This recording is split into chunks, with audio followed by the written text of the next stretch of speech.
phone to tell him the guy was coming out here. "Nice to finally meet you, Mr. MacBride," the man said when he got to the landing. He held out his hand. "I'm John Lachlan." Declan tried to ignore his nose as he shook the man's hand, but it was hard. Lachlan's clothes smelled like they'd just come off the rack at the nearest outdoor store. His boots weren't even broken in, for Pete's sake. If the brand-new duds weren't enough to tell him the guy wasn't a hiker, the fact that he wasn't carrying a pack would have been a dead giveaway. Who hiked all this way without food or water? "How do you know my name?" Declan asked. "I know a great deal about you, Mr. MacBride."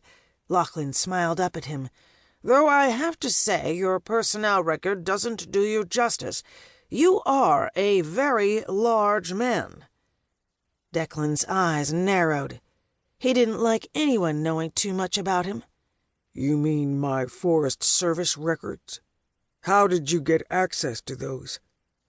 Lachlan motioned toward the tower. "Perhaps we could sit down and talk about this inside. It's rather complicated and might take a while." Declan didn't like the sound of that, but he led the guy inside the tight area that served as both an observation tower and living space. He grabbed a bottle of water from the small camping fridge that ran off rechargeable batteries tied to the solar panels on the roof and held it out to the man. "Okay, so talk," he said. "Who are you? How did you get into my personnel records? And what do you want with me?" John took a deep drink of water, then saluted Declan with the bottle, and sat down in one of the room's 2 chairs. "As I said, my name is John Lachlan, and I didn't look at your Forest Service records. The organization I'm with has its own folder on you already.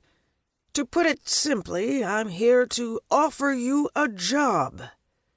Declan leaned back against the wall and folded his arms.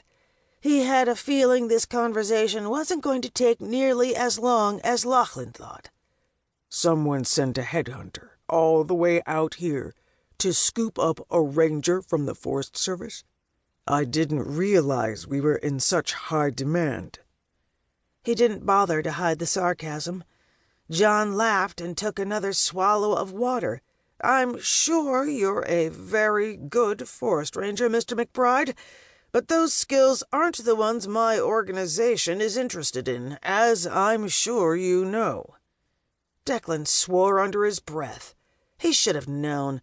The guy had corporate manager written all over him. "Sorry you wasted your time coming all the way out here, Mr. Lachlan. But if you'd dug a little deeper, you would have learned I never finished that engineering program I started, or the design from my thesis you're so interested in." Damn, he hadn't thought about that part of his life in a long time. "Besides, I'm not involved in that kind of work anymore. I'm a forest ranger. If you leave now, you can probably get back to your car before dark. Feel free to take another bottle of water with you when you go." Declan started for the door when Lachlan's voice stopped him cold. "Your engineering acumen, even if garnered at MIT, isn't the skill set my organization is interested in." Declan wasn't sure why, but alarm bells went off in his head. He eyed the door. There was nothing between him and that exit, and for someone his size, he could be damn fast when he wanted to be. But he didn't run.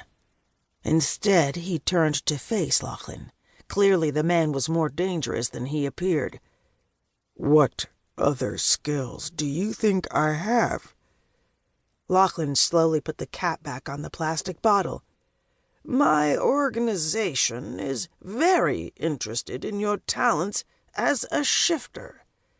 Declan had never heard the word shifter, but it wasn't hard to connect the term with the monster he had inside him.